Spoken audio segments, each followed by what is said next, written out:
Well, good morning, everyone.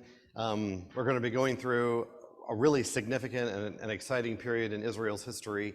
And this one I want you to soak up as much as possible because the Yom Kippur War was 50 years ago on the anniversary of what happened with the Hamas-Israeli war. And so there's a lot of components that are similar. In both, they were taken off guard in both situations. They were attacked by foreign nations who were jealous and trying to get the land back.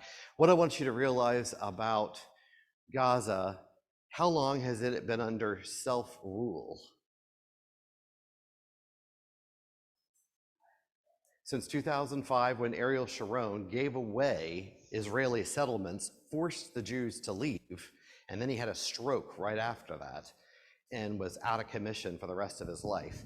So we're going to be getting to that, but what day is today? What's significant about today?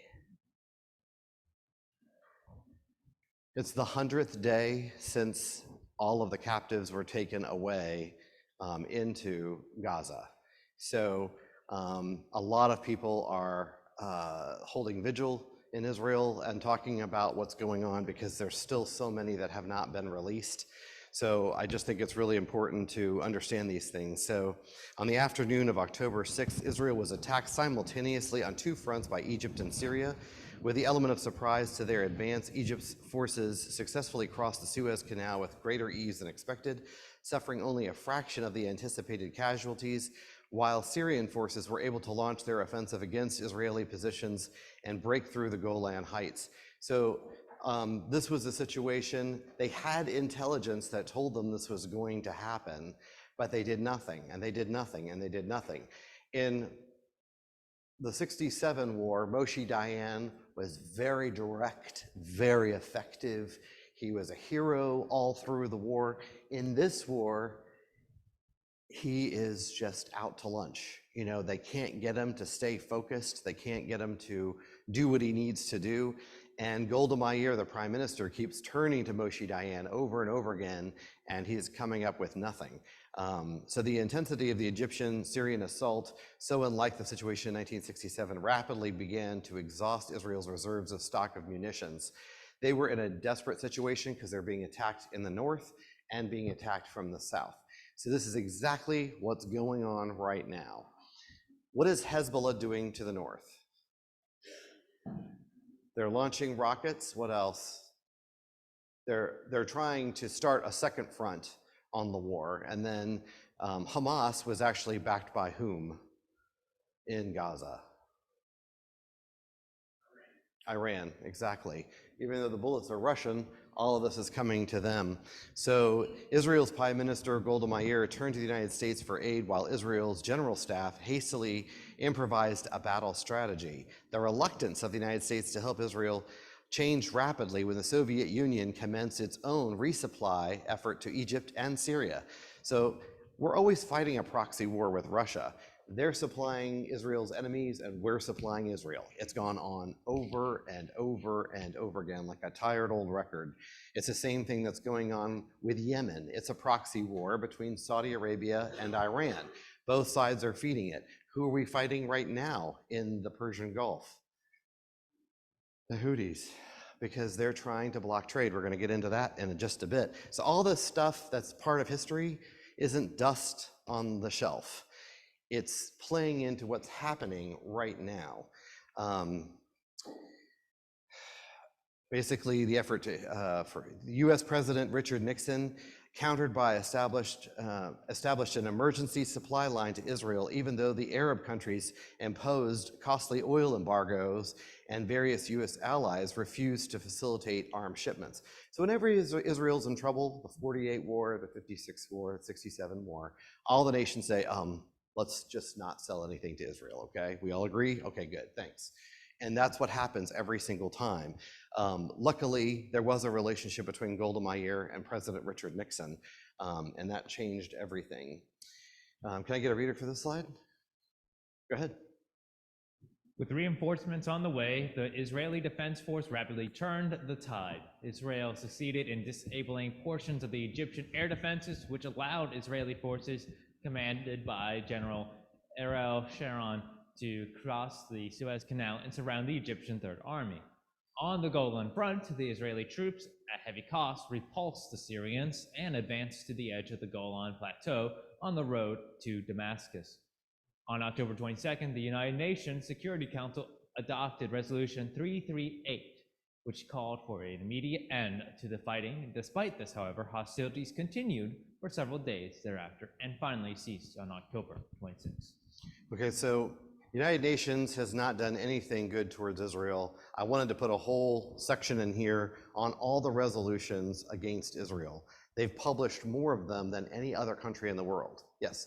A question, do you know why the United States did not veto that resolution? I don't. That'd be a good one. They might have, but it still went over without it. I don't know. Oh, they did? Okay. That's the rules of the Security Council. Right. 7 nations that can veto. If any of them do, it doesn't go through. Well, if somebody can look that up on their phone, that'd be great. Then we'll know the answer to that one. Yes, Roger.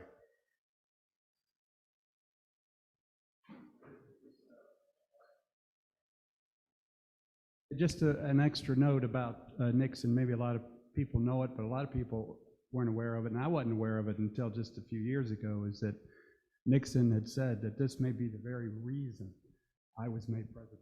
Yep, we're getting to that. You're gonna hear it. It's absolutely amazing, incredible. And I'll just give away a little cat in the bag, was when Golda Meir called him and pleaded with him. He's like, Israel won't exist if you don't respond. He basically said, I could hear the voice of my own mother reading to me from the Bible, from the Old Testament. And to transpose Golda Meir's voice to his own mother is like unbelievable. So we're going to get to that, and it's incredible, because what was Richard Nixon going through at the time? The whole Watergate scandal. I mean, they were all over him like ducks in a June bug. The press, Congress, everybody was out for blood. And here he's like, by the way, you need to save Israel in the middle of all of this. So instead of self-preservation, it was Israeli preservation. Israel and Egypt signed a ceasefire agreement in November and peace agreement on January 18th, 1974. The accords provided for Israeli to withdraw into the Sinai west of Milta and the Gedi Pass, while Egypt was to reduce the size of its forces and the Egypt bank of the canal. Let's just first talk about what was Egypt and Syria after in the 73 Yom Kippur War. They first attacked them on the High Holy Day, hoping they would be completely off guard, which they were. But what was the main goal? Sorry?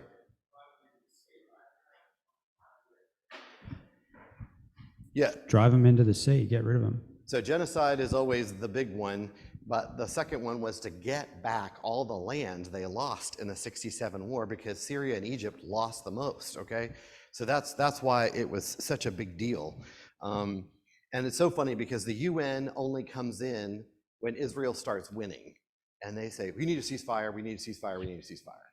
They never say anything as long as the other side has a win going on. But as soon as Israel, is defeating their enemies, they're like, we need a ceasefire, you need to stop Israel right now. And that's exactly what's going on right now. So on May 31st, 1974, Israel and Syria signed a ceasefire agreement, also covered separation of the forces by the UN buffer zone in exchange for prisoners of war. In June, the oil embargo was lifted. So it's pretty amazing. I'm gonna play this video. Hopefully you can hear it okay. See if it's gonna play at all.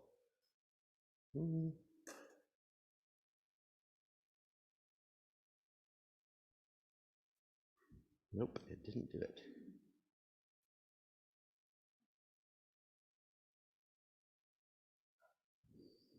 I don't know why it's not playing it.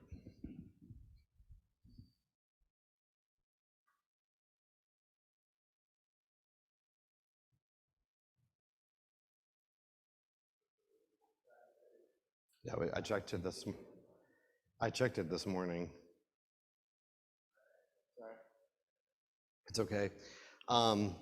The chilling facts about this were that Golda Meir called President Richard Nixon on his private line, got him up at 3 o'clock in the morning, and basically said, if you don't act now, Israel won't exist in the morning. And that's what I was telling you about. He actually heard his own mother's voice reading from the Bible at that time, and he supplied everything she needed. He overnight expressed it from America to her, and he basically said, this was his shining achievement, and why he was actually president was for this moment. Harry Truman was told the same thing when he signed Israel into becoming a nation in 1948.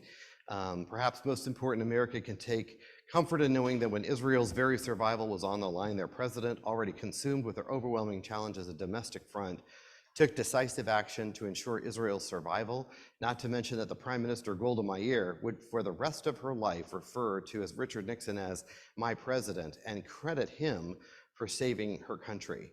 So you can see all this conflict between Syria and Israel on the north. It was a massive tank campaign, and Israel was greatly outnumbered. If you get a time, sometime go to YouTube and just type in the Israel-Syrian conflict during the Yom Kippur War, and you'll be amazed. I don't have time to play it because it's quite long, but it's very good.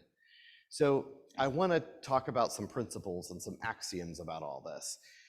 These are my own working theory. You don't have to believe it, but it comes from Leviticus chapter 25, verse 23, and he's talking to the Jews, and this is God talking to the Jews. He says, this land is not to be permanently sold, and you know the real estate laws of Israel because of Leviticus, because it is mine. You are only foreigners and temporary residents on my land.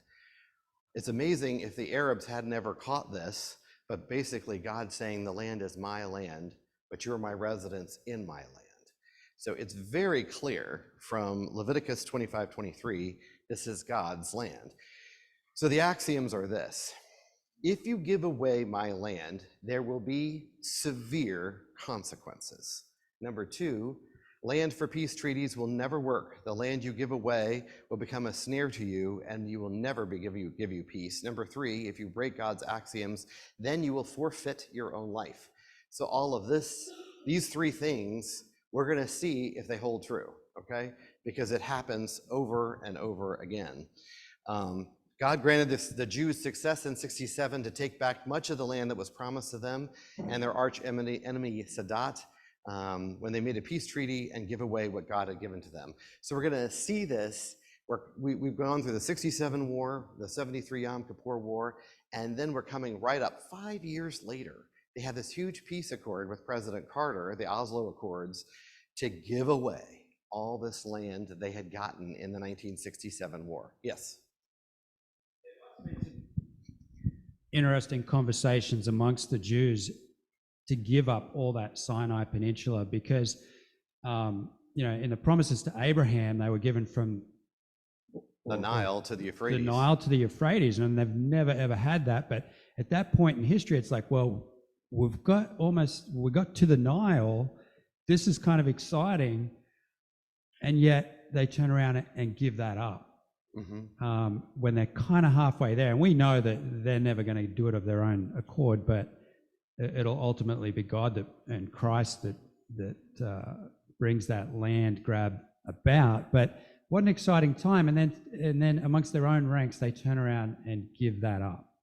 And the same fight was going on when Ariel Sharon gave back Jewish settlements in Gaza and the West Bank.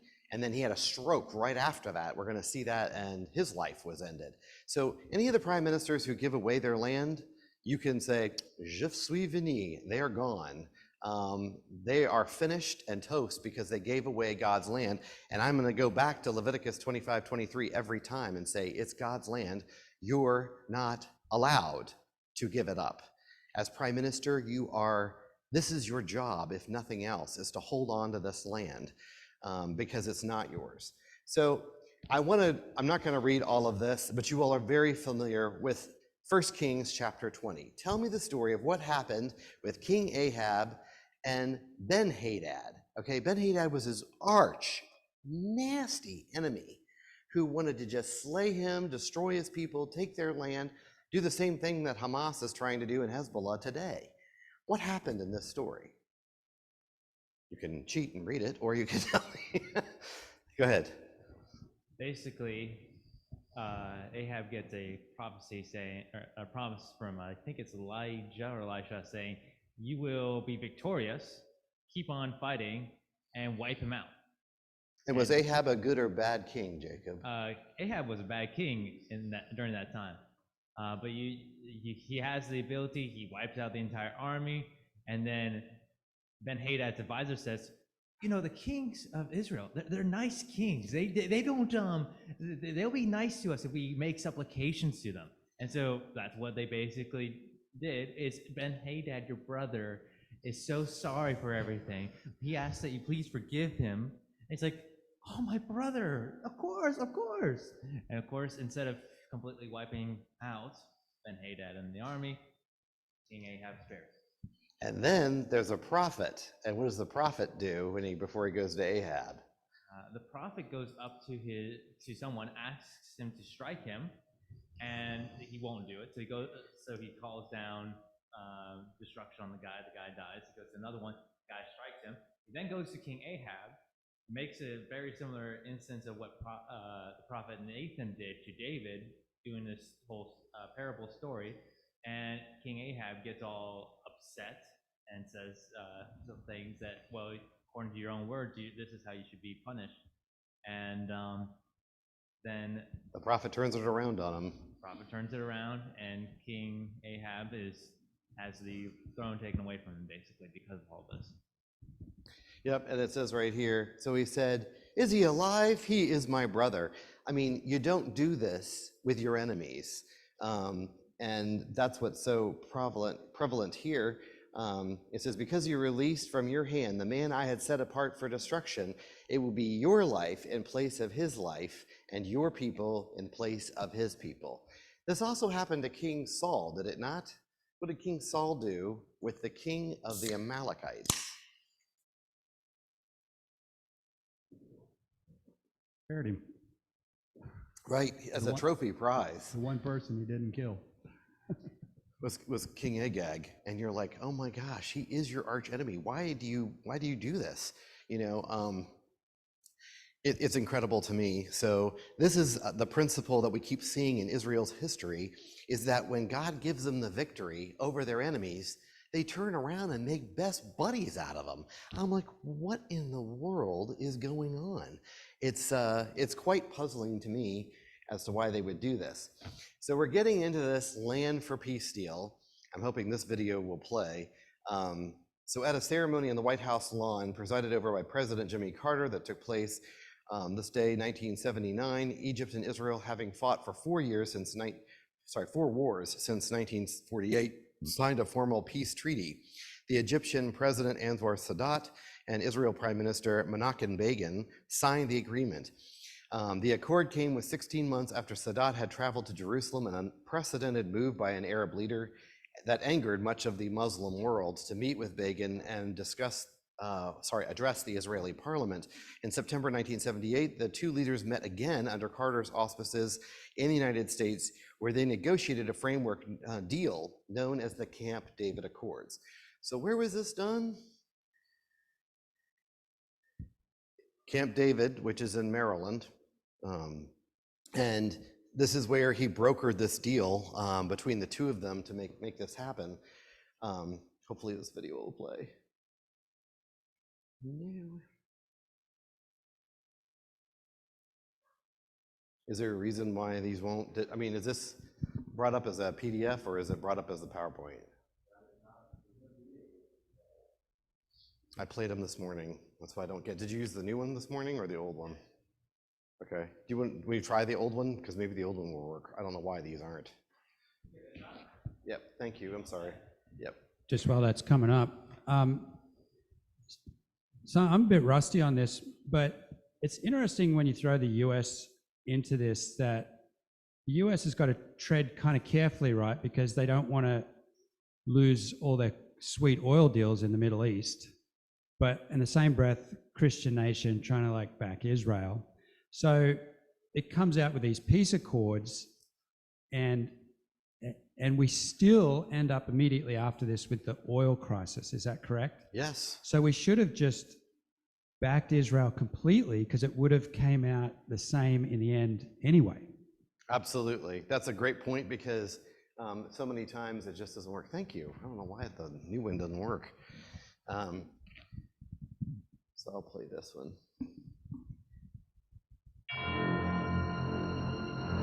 Thank you, Jacob. The thing that all of us have to remember is that we had already had 4 different wars in 25 years in the Middle East.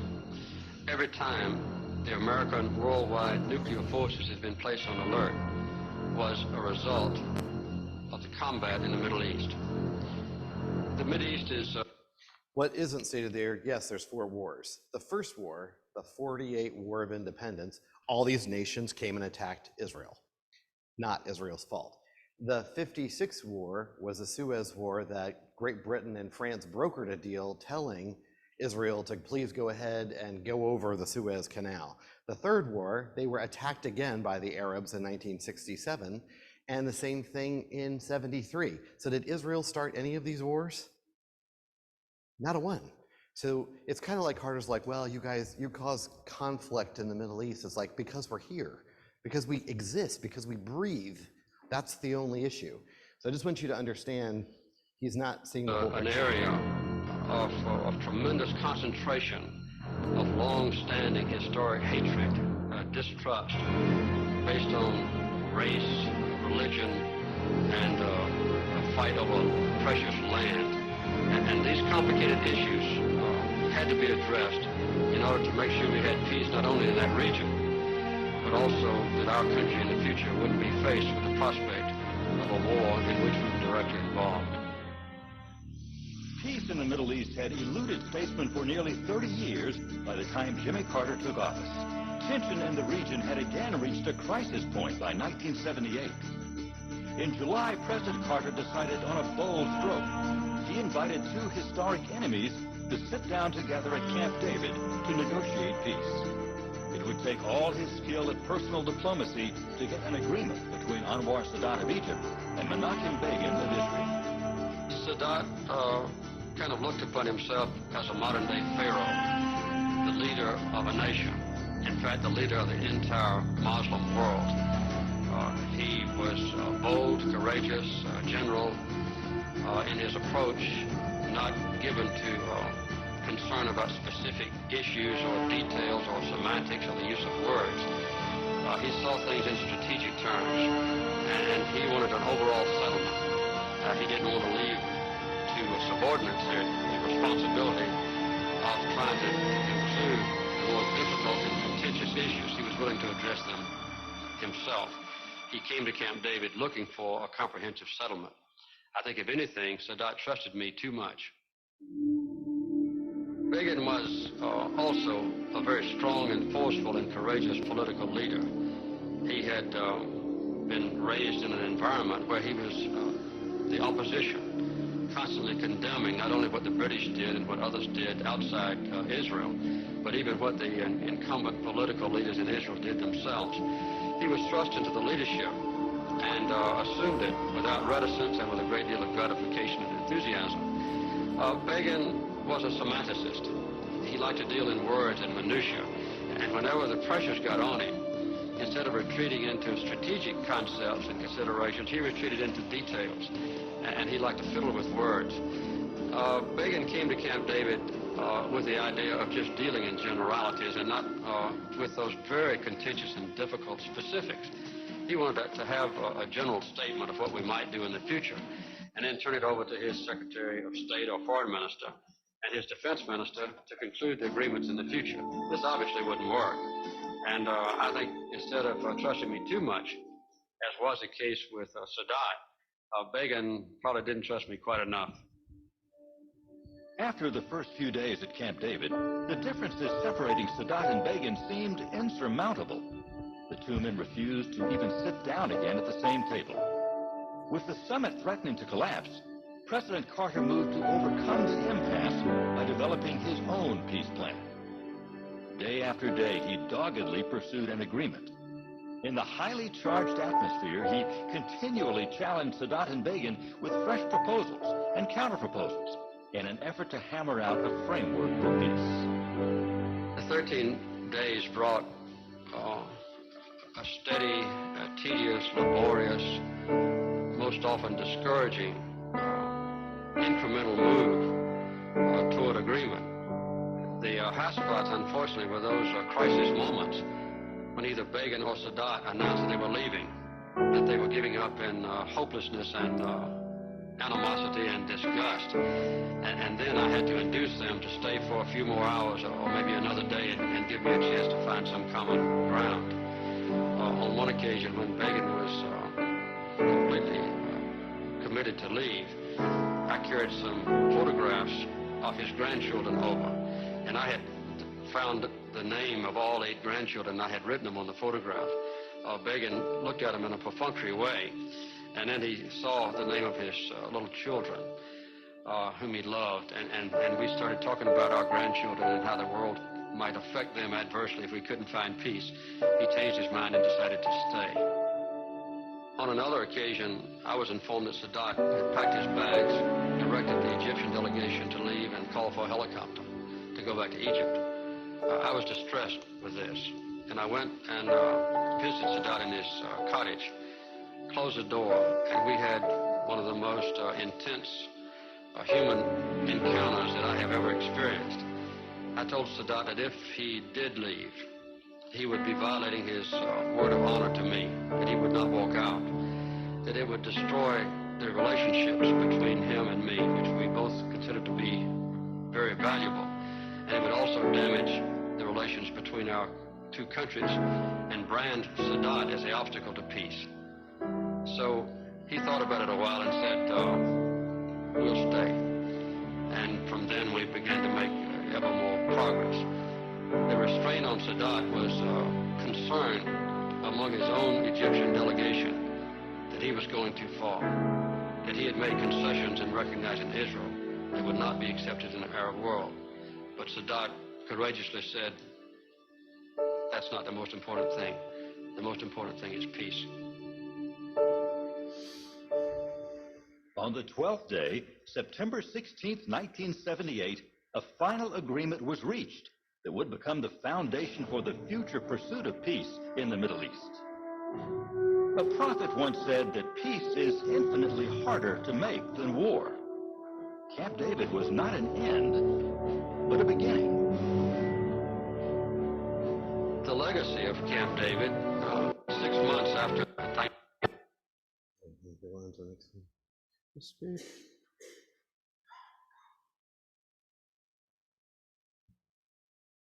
Okay, let me get back. All right. So the Camp David Accords, what's really interesting is that President Carter strong-armed both sides to get what he wanted.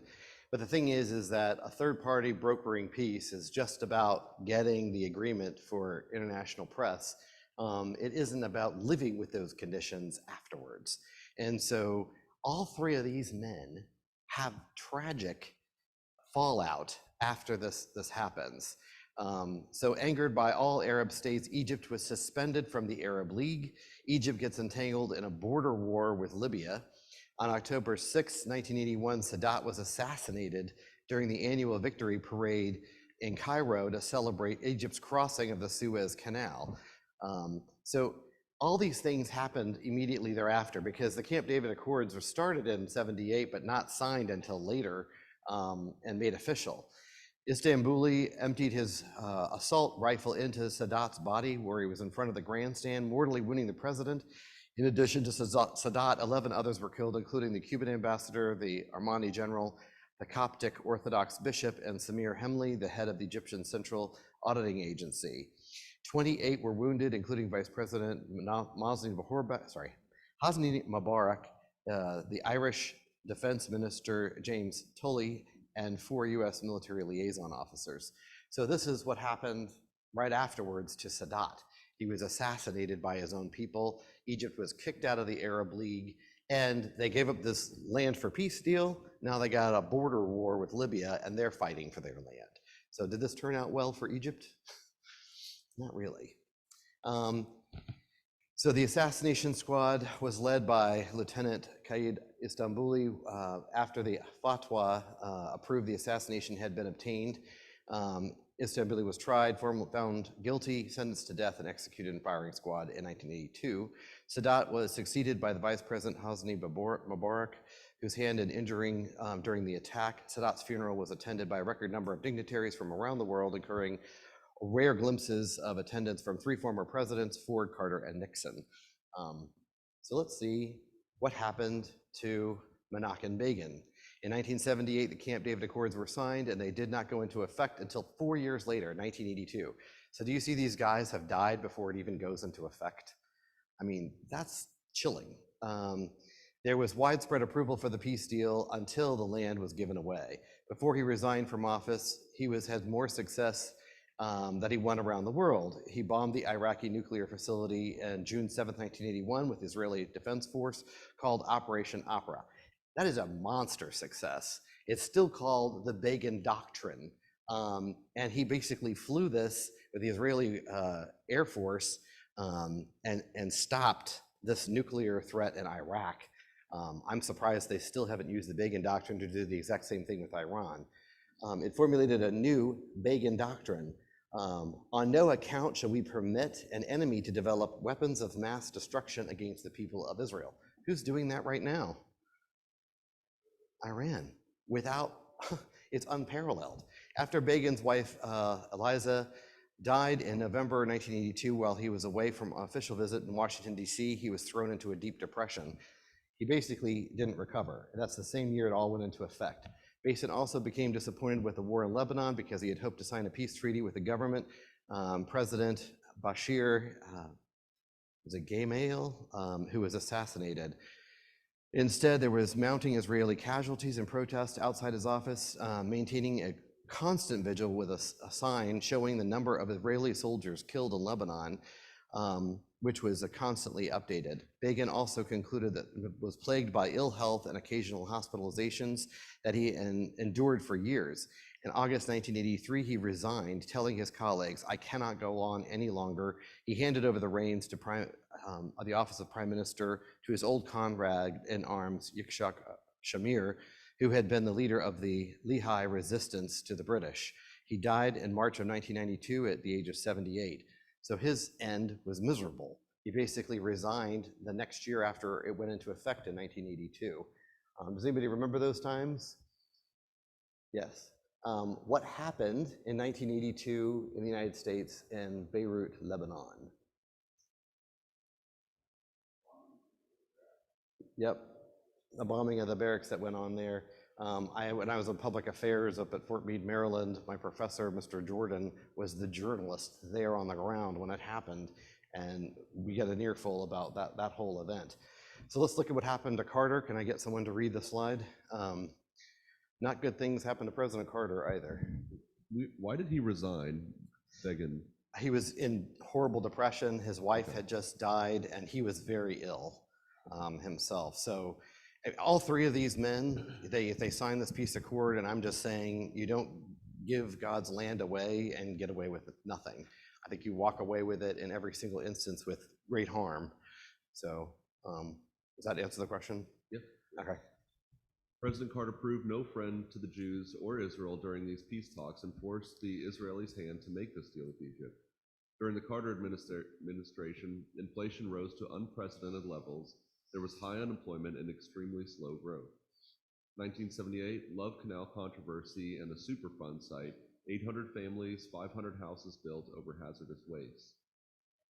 Gas prices became completely out of control. He lost his own peace treaty with the Panama Canal on October 1st of 1979. Okay, stop there for 1 second.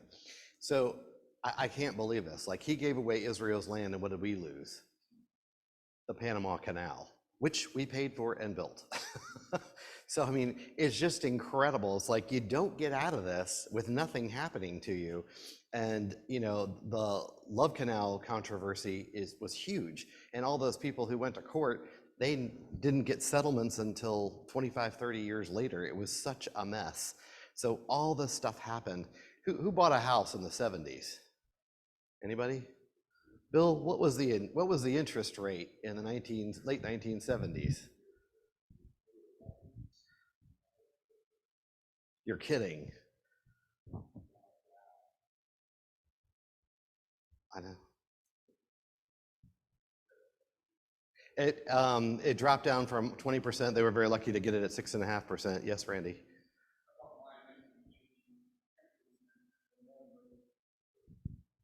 Wow. So Randy said he bought his at 10%. It was going rate was 13% in 1980. So I mean, we think inflation's high now. Try the late 70s. It was horrible. I remember when it was almost 20% when my parents were looking for another house. So really bad. So go ahead. I just want to make sure that you all understand this land for peace deal didn't go well for Egypt, Israel, or the United States. All three of them were pretty affected. So now we're going to get into other attempts by following presidents, all of them without success, okay? So we're going to read about them. You don't hear about them anymore because it didn't get off the ground. And the reason why almost every single time was one word: Arafat, Arafat, Arafat. This guy didn't care about his people. He was disgusting. Anybody know a little bit about Arafat?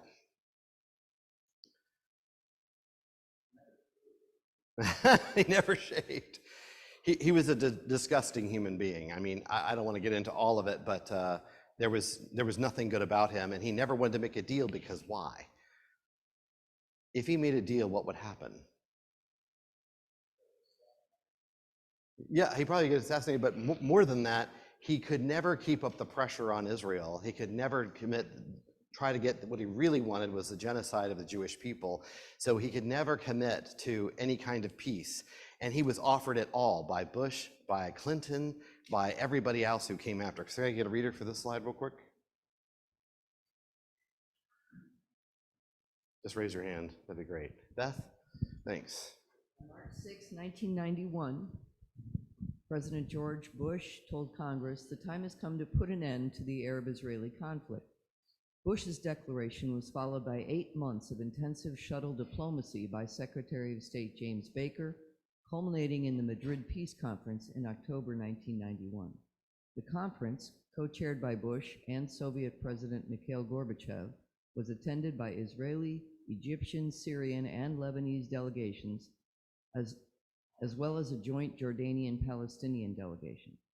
For the first time, all the parties to the Arab-Israeli conflict had gathered to hold direct negotiations, a historically unprecedented event. The Madrid conference opened October 30, 1991, and ended on November 4th.